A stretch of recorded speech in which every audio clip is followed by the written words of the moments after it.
For those of you listening right now, she needs no introduction. Kim BROPHEY is one of the most well recognized and respected names when it comes to applied anthology and canine behavior in the US and abroad. Today, I would like to discuss two topics that I find extremely relevant to her expertise: captivity versus freedom.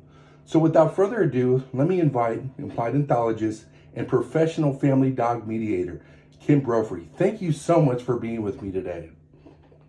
Oh, thank you so much for inviting me, Lance. I'm glad to be here. Awesome. Perfect. I'm very excited as well. So, whenever it pertains to applied anthology and canine behavior, what is your definition of captivity and what is your definition of freedom?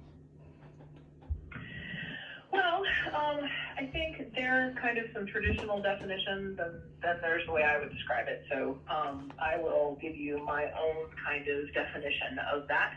Sure. As well as kind of tie it back to the field of applied ethology.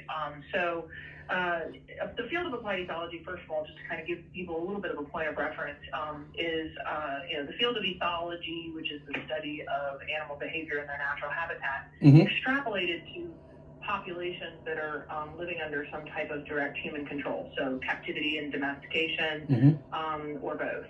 And so when we're talking about looking at populations of dogs, I think one of the first things that people kind of have a little bit of a disconnect with, just because of how we've been marketed the whole concept of pets in our lives, is we just don't even think of them as captive animals. Right. We think a dog's niche, their place in the world, is at our feet, in our house, with us in life as a pet. And so to put it in perspective for folks, that's not kind of historically true. Like, that's a modern phenomenon that dogs are pretty exclusively in developed nations, living inside with people, as opposed to living kind of outdoor, active, agricultural, hunting, utility types of lifestyles. And so there's just kind of a little bit of a disconnect between the past that dogs and humans have enjoyed together and our cushy modern lifestyles here in the 21st century.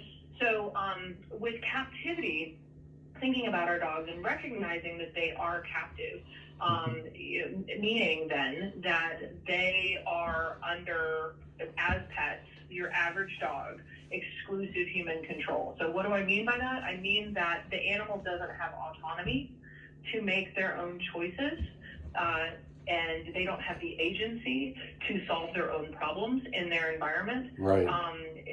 Definitely on an ultimate scale. Now, on a proximate scale, if we're talking about just in the moment, the dog could choose to play with this toy or this toy. They could choose whether or not they want to play with that other dog in your house or go take a nap, right? So they have some measure of choices, but nothing like the scope of agency that all other species in nature, in the wild, would have, and even street dogs living in other countries, where they're able to solve their own problems, follow their own instincts, meet their own needs that go beyond, frankly, the basic needs that we're used to filling for them as a pet.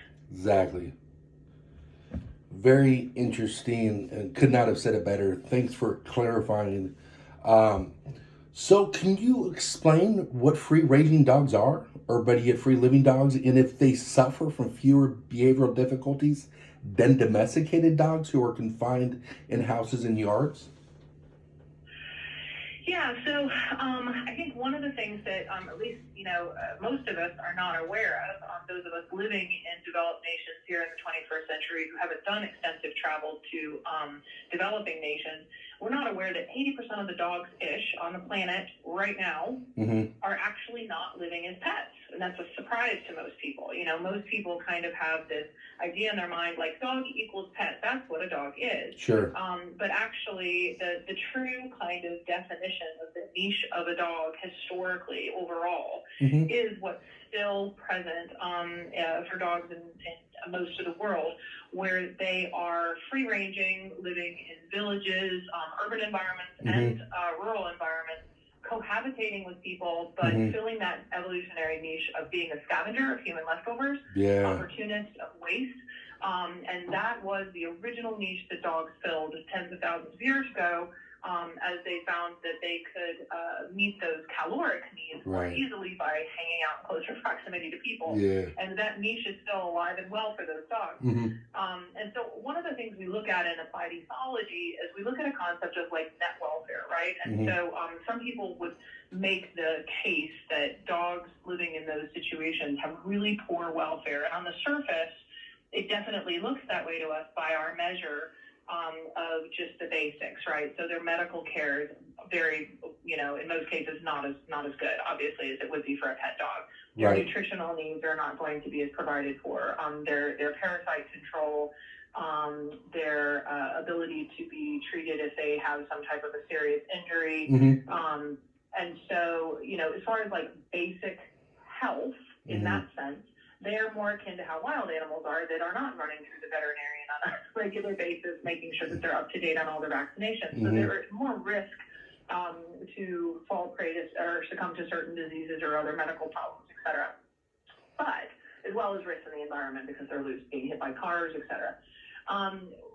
So on that end, it looks like, well, their welfare is much more compromised. But what's interesting, and one of your questions you posed to me in a prior conversation was about the 5 freedoms, which maybe we'll touch on here in a minute. But one of the 5 freedoms that was developed for animals in captivity is the freedom to express natural behavior, so normal behavior. And that's the piece that we don't think about a lot, frankly, just because we haven't been taught to. But we know that when an animal is unable to express the natural behavior that they were selected for by nature, or in this case with dogs, artificially by men, then there is cognitive dissonance, behavioral dysfunction, and then ultimately the risk of developing psychosis, which is kind of set of maladaptive behaviors where the animal's perceptions of the signals in their environment don't make sense because they're not the types of signals that were relevant historically for that species or that breed line or subspecies.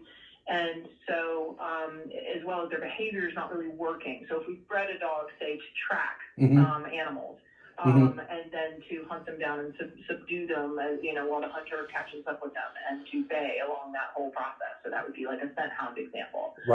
If you take that animal and you put them in an environment, I'm thinking of a client right now, where they're living in an urban environment with a really tiny backyard with owners that are too concerned about letting the dog be in the backyard without supervision because they're worried that the dog might eat an animal that they killed. The dog has done that before, and they feel like that's dangerous for the dog.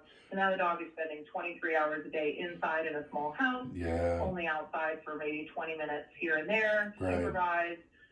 And then the dog maybe is demonstrating, as is in this case, a lot of hyperarousal, reactivity, as we call it in the industry, towards people and dogs and trucks and things like that, because a lot of those instincts that dog has don't have any place to go. So we see this phenomenon in other species, and it's been well studied and documented in animals and zoos and on farms, laboratories, et cetera, where they will develop stereotypical behaviors and other features of zoochosis when that agency is taken from them to follow those instincts that they have inherited, to express those natural behaviors when motivated to do so. And so that's the piece that the dogs living in third world countries have available to them, is that agency and that autonomy to follow through on those things, whether that be mating, scavenging, socializing with other animals, making their own relationships, solving their own problems in those relationships, changing their location if need be, because there's something about the current circumstances that don't suit them. All of those things get taken away in captivity, and there's a tremendous mental health, psychological health, and behavioral health cost associated with all of that. And that's what the point of bringing the field of applied ethology to our discussion about pet dogs is all about, is bringing that to light. Yeah, I mean, with this question, as an applied ethologist and canine behavioral consultant, are you seeing fewer cases of dogs who are suffering from chronic stress and boredom because of cramped up conditions? And is this a result from being fenced in with the total lack of stimulation? You've kind of answered that, but can you expand a little further? Yeah, so, I've been doing this for 20 some odd years. I'm trying not to age myself exactly here, but, over the course of my career, I definitely was experiencing, in my own clientele, in the cases I was being presented with, a pretty rapidly increasing phenomenon of dogs having serious behavior problems as opposed to just kind of manners issues where someone might hire a professional to get the dog to understand, please don't jump on the counter and take the turkey on Thanksgiving evening, please don't steal the kids' shoes, please don't jump on guests, those types of things. And those types of cases started presenting less and less as, we increasingly saw what we would consider to be more severe behavior cases, anxiety, aggression, fear, neurotic behaviors, etc., stereotypies. And so at first I kind of wondered, maybe it's just my clientele here in the area because, I am known for working with serious behavior cases, so maybe word's just getting out, and that's the phenomenon I'm seeing. But interestingly, over the course of particularly the last 5 years, as I talked to other colleagues, not just in the United States, but around the world, in other developing nations, they were experiencing the same thing in their own clientele. In that the kind of volume of these severe behavior cases was increasing. And there's a number of reasons for that, right? Like if we're looking at everything I was just describing a moment ago about the phenomenon of animals, so now we've had, a generation or two, maybe arguably three, since dogs have been kind of exclusively captive, right, in the United States, in what's considered kind of a developed, area of the United States. So when I grew up in Atlanta, when I was, younger in the 70s and the 80s, the dogs were still loose. So that wasn't that long ago, right? Yeah. You can look back and say, wow, 30, 40 years ago, the dogs were still loose in a major U.S. city. Yeah. But as we put in all these restrictions and leash laws and kind of solidified our definition of a responsible pet owner, et cetera, in the interest of keeping our dogs safe as well as our neighbors comfortable and safe, we all started, keeping our dogs on a really tight leash. And so while that was good as far as, civic responsibility, the fallout has been rapidly increasing since then, and there is a bit of a snowball effect to the generation. So there has been some research that's been done on, say, some pigs living in a farm in a very under-enriched captive environment, and the phenomenon of sows developing stereotypical behavior, so zoochosis symptoms in that environment, compared with a sow that did not develop zoochosis and stereotypical behavior in that farm environment. And then they compared the offspring from those two sows, and the offspring are from a number of sows, not just these two, but those two populations of sows. And the offspring from the sows that were already expressing stereotypical behavior and evidence of zoochosis seem to inherit those behaviors. So while we don't have extensive research around that, it brings to question, is the gene pool being also affected by the dysfunctional nature of the habitats that their parents had in their lineage? And so that's another kind of repercussion. So now it might be manifesting in the gene pool as well, and that's the kind of backside effect of when we have dogs and we're also controlling their breeding, because we're breeding them and we're spaying and neutering them. Yeah. So we're deciding who's in the gene pool. The problem with that is that nature can't solve this problem on an evolutionary level for dogs that are struggling to fit into modern conditions, where in nature, or if we were not interfering in who was breeding with who, then what would happen is the dogs that were most successful in the modern conditions would be the ones that were successfully reproducing, and therefore there would be this natural process of selecting for what's working in our changing environments and pet conditions. But we've also interfered with that, so that nature can't really solve it that way either. Sure. And thanks for shedding light upon the facts and deeper layers of the truth. It really compromises our animals' welfare when they can't express normal canine behavior. So what behavioral problems typically arise when people keep dogs in captivity for too long and restrain the 5 freedoms?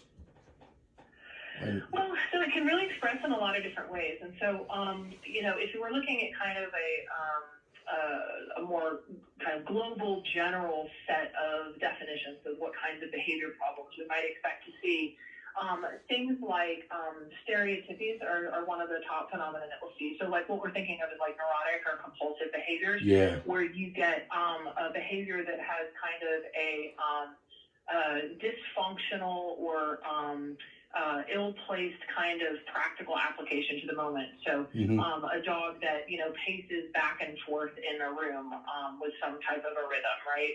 A dog that licks compulsively, a dog that is spending inordinate amounts of time hypervigilant, looking out windows, scanning for things in the environment to, alarm bark at. Right. Sitting on leash when, fast cars are going by.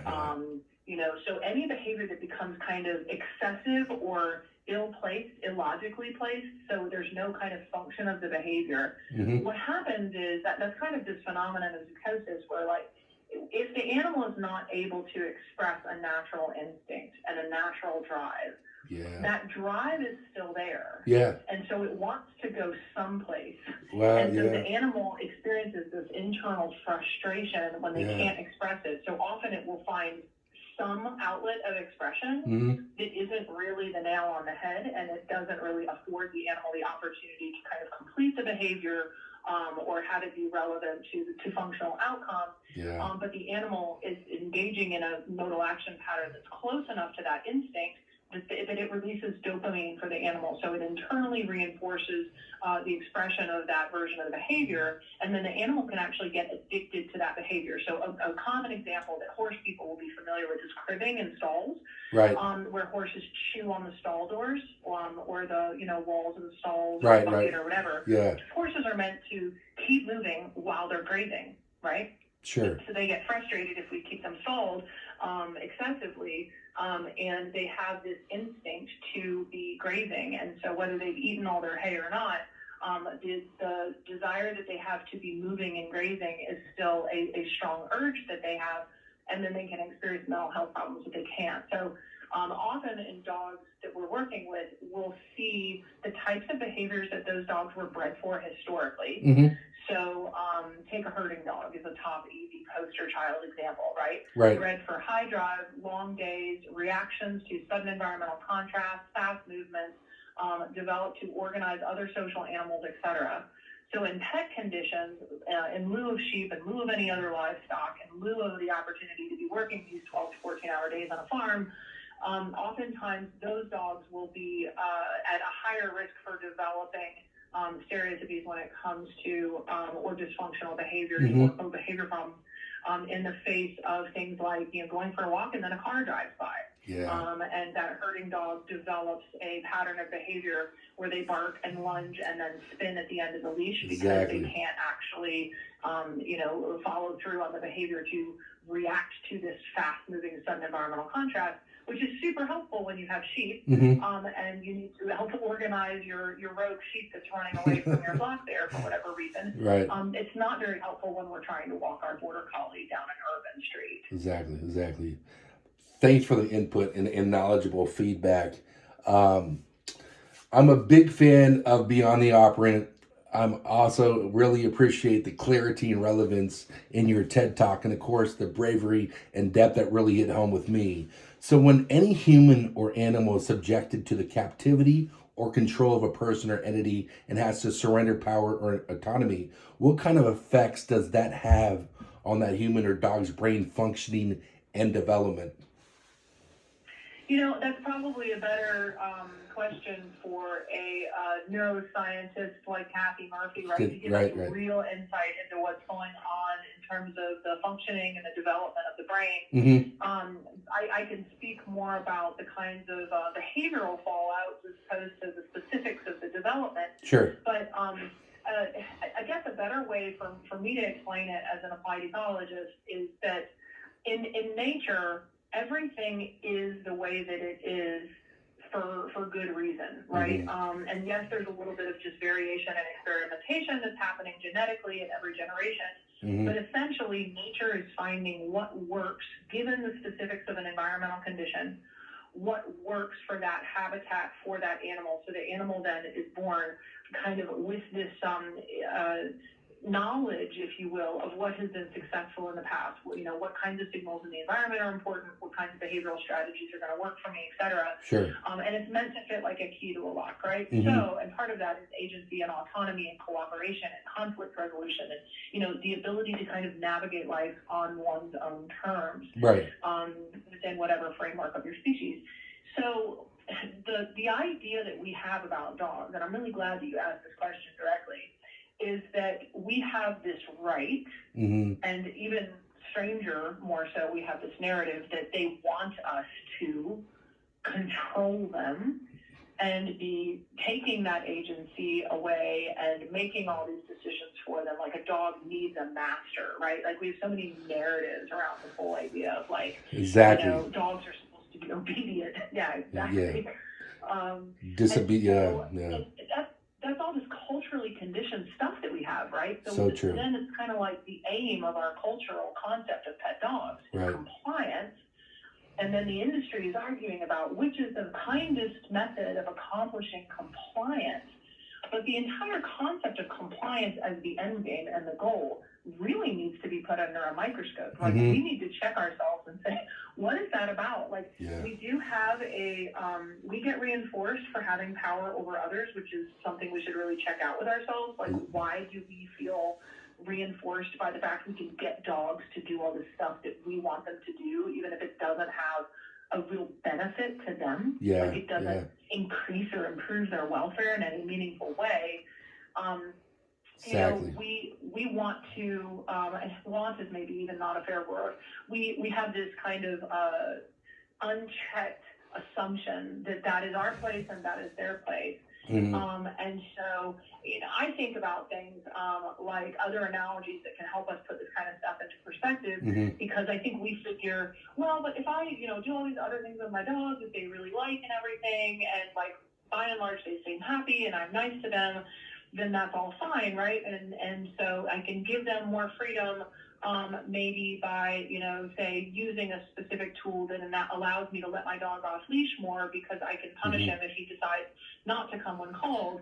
That's a really important potential asset for that animal's welfare on the one hand. But on the other hand, that animal is not actually loose because then they're on a psychological leash, right? Because they know that there's a severe consequence if they go beyond, the reaches of the defined confines that we've put in place for them.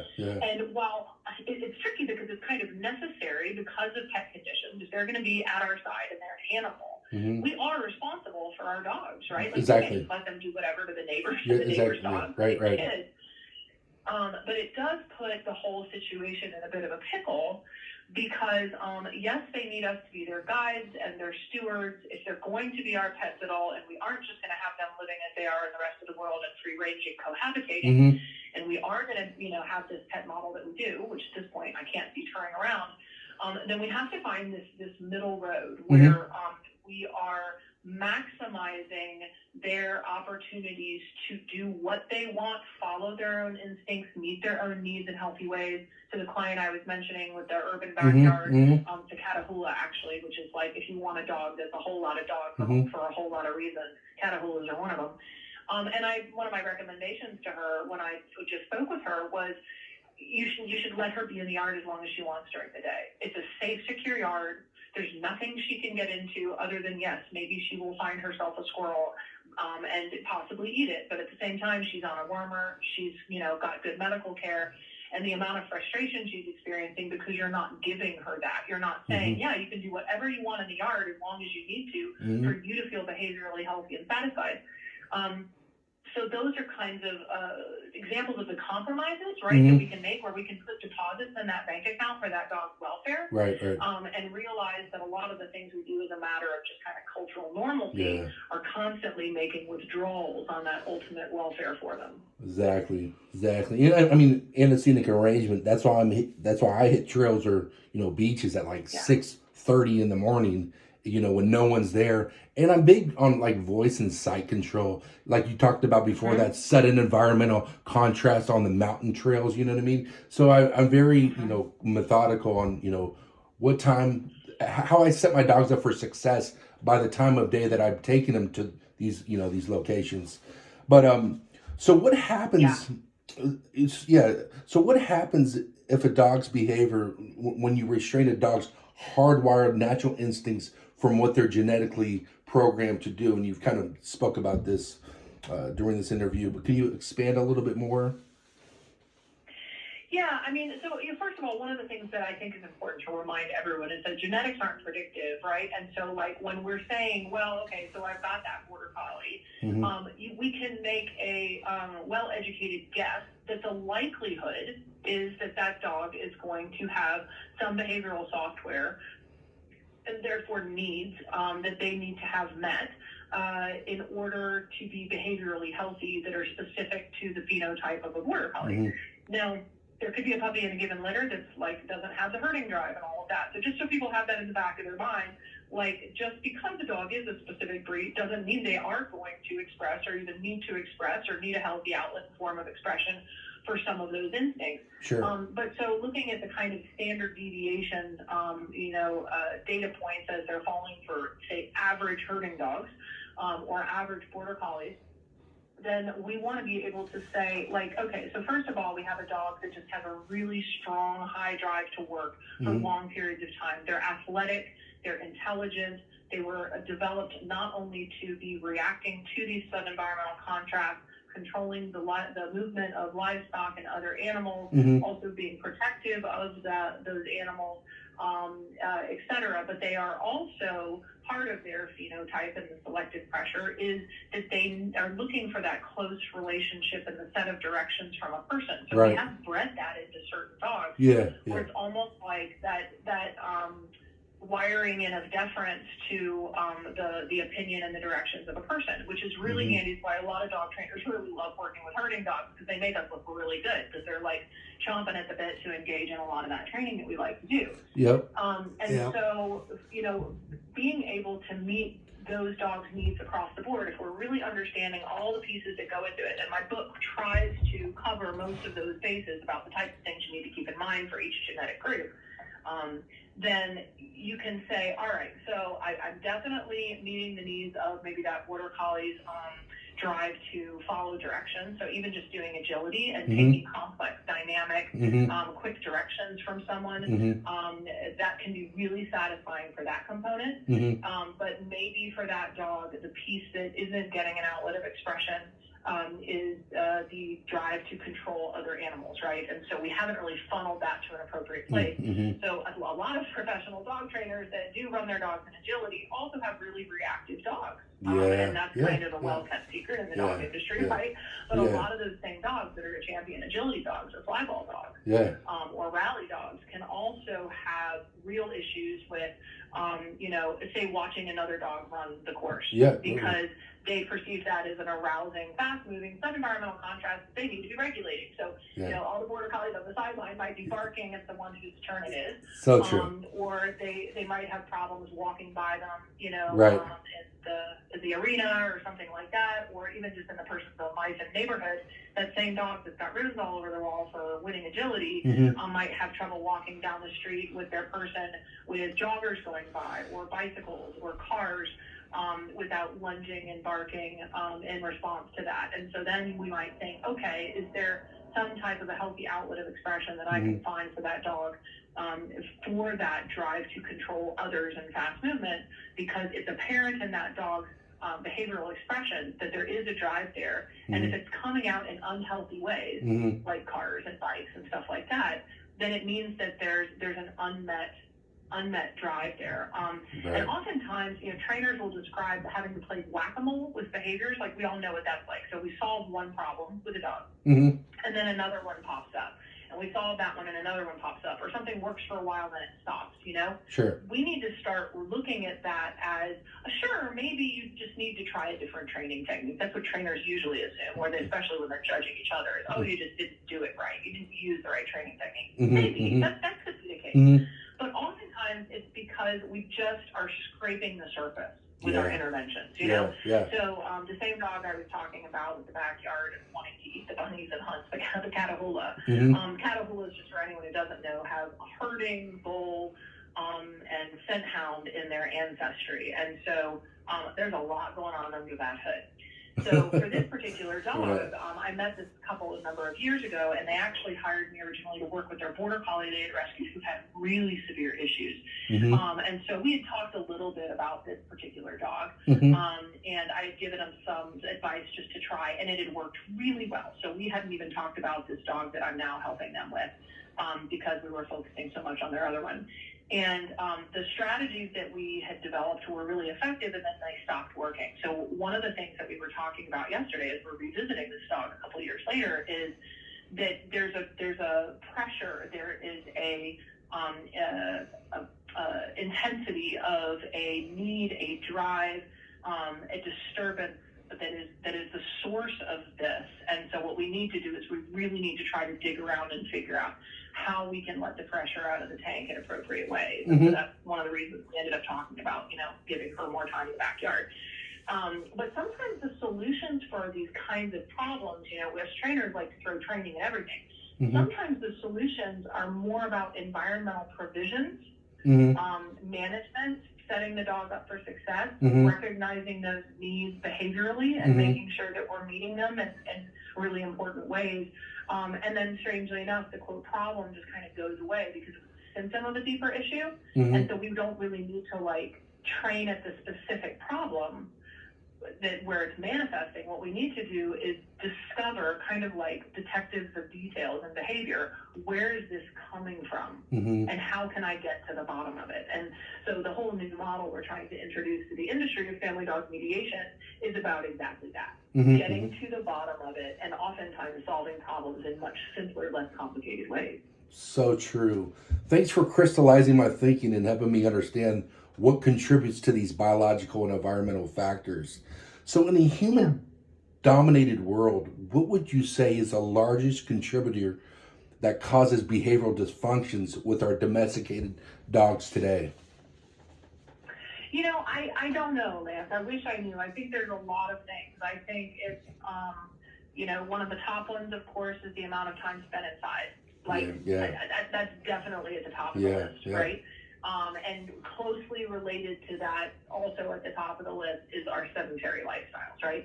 So if we all just kind of step out of our modern reality and we go back to 100 years ago and how life was before things like cars and televisions and telephones and skyscrapers and the internet and social media and all these things that define life for developed nations in the 21st century for so many people. They weren't here a little more than a century ago. And it's thinking about that and thinking humans and dogs have been around, hanging around together for 10 to 40,000 years. And only in the last century-ish have these things started to become part of our reality and our world. And it has completely transformed civilization virtually overnight in an evolutionary blink. And so what that means is that all of our own perceptions, our own natural instinctual behaviors and drives that were necessary and part of our phenotype as humans, as well as for dogs, over these tens of thousands of years, are suddenly rendered obsolete. And so even if we're, quote, more comfortable, and again, from that superficial level, it looks like we have better welfare because we're, quote, physically healthier, the mental and behavioral health is the cost and the compromise. And it is for humans as well as dogs. I mean, mental health problems are on the rise for us too, right? Right. And so we often don't really talk about that as a culture, about why is that? Is it just because, I don't know, we're, what is it? People are constantly hypothesizing. Even take some phenomenon like school shooting, and people are always trying to hypothesize about why are those things happening. Right. But often the answers are kind of in our evolutionary roots, and then whatever disparity there is between how things were for a very long time and how we were, and the way that we were successfully living our lives versus how things are now. So, the biggest things that I think have changed are indoor lifestyles versus 100 years ago. Most people were living outdoor lifestyles because they had to survive. And then being so inactive. Now we're all living at computers, right? Or most of us, many of us are spending enormous amounts of time inside working at a desk. And so we brought our dogs along with us for that lifestyle. And by extension, we're not then doing all of the things that we had been doing for tens of thousands of years that, quote, kind of fit biologically because they had evolved. so, the other kinds of layers of that, of course, are not having the opportunity for those dogs to express those natural behaviors as well as ourselves. The frustration, the sense of kind of feeling stuck and trapped, more social isolation. So most pet dogs don't live in a large family of other canines. Right. Some do, most don't. But a family of canines is a part of that evolutionary phenotype. Even if it's a smaller kind of loose affiliation group of relationships that they have. So with free roaming dogs, for instance, they don't live in packs in most cases. They have, affiliations and relationships and interactions, though, with many other dogs as a result of their opportunity to do so as free roaming dogs. But they are going to have bonds and relationships and connections with individuals that they're able to autonomously choose for themselves. Whereas we have this kind of reality TV house of a roommate situation, right? Yeah, right. The dogs don't pick who they live with. Yeah. Human or animal. And sometimes you can have two types of dogs bred for very different purposes that, are for all intents and purposes speaking different languages, because of the differences for how they were selected. So there's a lot of room for misunderstanding. There's a lot of pressure when we're packed into a small space together, particularly when we're also not getting those behavioral needs met. So we're just more frustrated on the whole to begin with. Now we're packed into a smaller space, not getting as much time outside, not getting to express those natural behaviors, being more sedentary. So the kind of overall recipe of all of these factors is what starts to create this massive dysfunction. It's really hard, however, to see any one thing that's like the top offender. Yeah, it's so true. I see it with, my dogs. I see it with my clients' dogs. And that's why there's nothing more exhilarating and liberating than to see my clients' dogs and my dogs, off leash with that freedom to frolic, sprinting and running back and forth off leash. It's just it's fascinating to watch. It's in for my own mental health and wellness, not just their mental health and wellness, to be out there in nature, tracking, nose working, and it's something that I rather do than watching college football on Saturdays like I used to, you know what I mean, or watching sports or watching what's going on TV or the phone.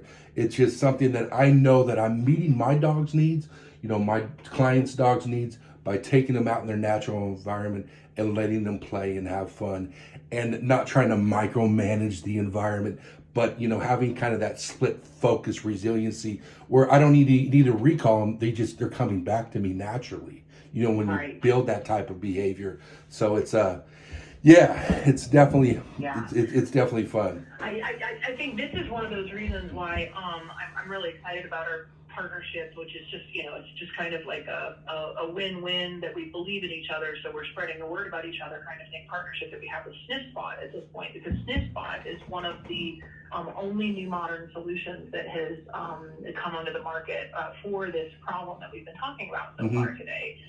People say, well, I don't have a place to let my dog go do that. Like, when I walk down the street, there's tons of other people and dogs. Yeah. And, how am I supposed to meet those behavioral needs and do what you're describing you're doing for your dogs and what is part of my daily reality for my dogs that I know takes that pressure off for them? But SniffSpot, for those who don't know, is kind of the Airbnb of renting other people's fenced yards. Yeah. And while some might be like little small urban yards that are just giving them an opportunity to at least be away from you and follow their own instincts for a few people and or a few minutes and run around and whatnot, or maybe bring some friends' dogs and go there together. Just some of those chances. But like, there's some that are like some here in the mountains that are like 4 acres with streams running through them. And they're still secure and fenced. And so that's a good thing that I really hope grows. I hope more and more people get into that, and even people who don't have a dog but have a fenced yard start adding their own properties to the listing, because the more that those are available, the more good we can help, or provide for dogs right now. And major confidence builders, like in a new setting, in a new environment, in a new place that they're going to, and not just their own, environment. But in a Psychology Today article I read, do anxious owners raise more anxious dogs? You stated yes, indeed. Dogs belonging to high stress anxiety clients are often higher than average in their stress levels and exhibit more anxiety or hyperarousal. Can you discuss one of your most challenging cases of leash reactivity? And was the owner the biggest contributing factor? Well, so one of the real pains in the butt reality is that dogs, as we are, actually synchronize their nervous systems to ours, Mm-hmm. which we do with those that we live in close quarters with. So, Right. like, we've said for years in the dog training industry that your energy is traveling down the leash, but it's a lot more complicated than that. You don't even have to have any physical contact with the dog for the way that your nervous system is to have some effect on the dog's nervous system. Sure.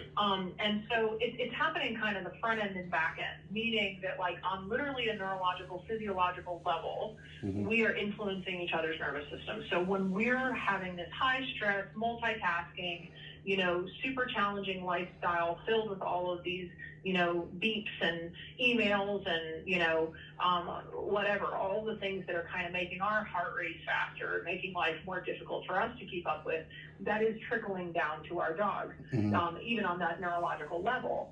But in addition, it's also our behavior that changes as a result, right? Like we act different when we're stressed. And dogs as a species, a part of, again, of that niche is behavior, a human behavior observer and opportunist and reader and responder. And there's been a lot of research that's been done about that. Their kind of exceptional ability to read human facial expressions, body language, etc. Exactly. So all of those things do affect our dogs. Mm-hmm. And I have had a number of cases, many cases over the years, where I frankly feel quite bad for the dog in the case that they're in because I can't fix the person. I can't change the person. I can't dial their nervous system down. I'm not a human mental health professional. Yeah. And so if I have a client that is exceedingly high stress, hyperactive, anxious, and the tightly wound in general, and I have a dog that is very sensitive, particularly if it's a singleton dog and there's no other dogs in the household, I think the dogs are more vulnerable to that effect, who is with this person all day. Maybe that person works from home, and so the dog doesn't have a fenced yard, so they really have no escape from that. I mean, we can all imagine just for a second, if you've ever been around someone who's incredibly high stress, if you couldn't get away from that person to decompress, that would be really difficult for your nervous system and your mental health. It's exhausting, no matter how much we care for someone. So dogs kind of go through the same thing. And so, yeah, I've had a lot of cases actually where, and a number in which, ultimately I recommended that the dog was rehomed because it was such an incompatible situation and kind of an impossible one. This is where, especially people like to breed for smarter dogs, and we have a lot of doodles, and poodles are incredibly intelligent, perceptive breed. Sure. One of the problems with the popularity of poodles and doodles is that because of that perception, they're going to be a little bit more at risk to some of those types of phenomenon than some dogs that are just bred for more resilient and maybe a little bit less perceptive. Being a little bit less perceptive can have its benefits, and that some things can roll off you that other dogs might be absorbing. Mm-hmm. Well, yeah, definitely. And as far as breed research, how important is breed research in new dog owners taking the time to study and learn to understand the breed's needs before making a lifetime commitment to adopt or rescue a dog? I think it's really important. I think, when we look at the incredible behaviors and tasks that dogs have been bred for hundreds and thousands of years, and then we look at the incongruence of those behaviors that we bred into them to our modern conditions and expectations and goals, it gets really clear really quickly for most people when they look at that historical set of characteristics and then they look at their life, what is going to fit into their living room and lifestyle and what will not. And I get very frustrated for the dogs when they find themselves in a home environment that was wrong for them to begin with. Right. And they're not therefore kind of set up for success from the very moment that they come into that family. And many families don't know what it is that they're signing up for, so they don't know what to do to set that dog up for success. They don't know what types of needs they need to be meeting. They don't know what kinds of behaviors are more likely as a result of that dog's breed to possibly arise that then they can manage and set the dog up for success around. And so I think it's paramount, and I think that as well-intentioned as it's all how you raise them kind of myth has been, in that it's trying to combat breed stereotypes and breed-specific legislation. It's not helpful. It's not the ultimate truth that is going to benefit dogs long-term. Right. Dogs need us to be honest with the public about the kinds of things that are in their overall profile of legs. So the genetics being part of that, again, not predictive, but something to keep in mind, along with how we raise them part with the learning, along with the environment and what that affords the individual to express or not as a captive animal. Exactly. And along with the unique characteristics of an individual self, right? That is at whatever stage of life that they're in. And so getting the whole story gives us the most tools and the most power of influence on their overall welfare. And when we just pretend like it's not a thing and we homogenize all of these dogs that we very carefully developed into all these, high differences, it really kind of pulls the rug out from under them in the pet home environment. Yeah, definitely backfires. Yeah, we're coming to an end here. And thank you so much for breaking down the inferences of canine behavior and ethology, animal advocacy, and welfare. You have one of the most empowering, effective teaching styles. Your degree of education, practical experience, and up-to-date scientific research is always on point. Just wanted to, really looking forward to, taking your Applied Ethology Family Dog Mediation course. And again, thank you so much for your time, Kim. Looking forward for you to mentoring me very soon. Thank you so much, Lance. I've really enjoyed chatting with you today. Okay.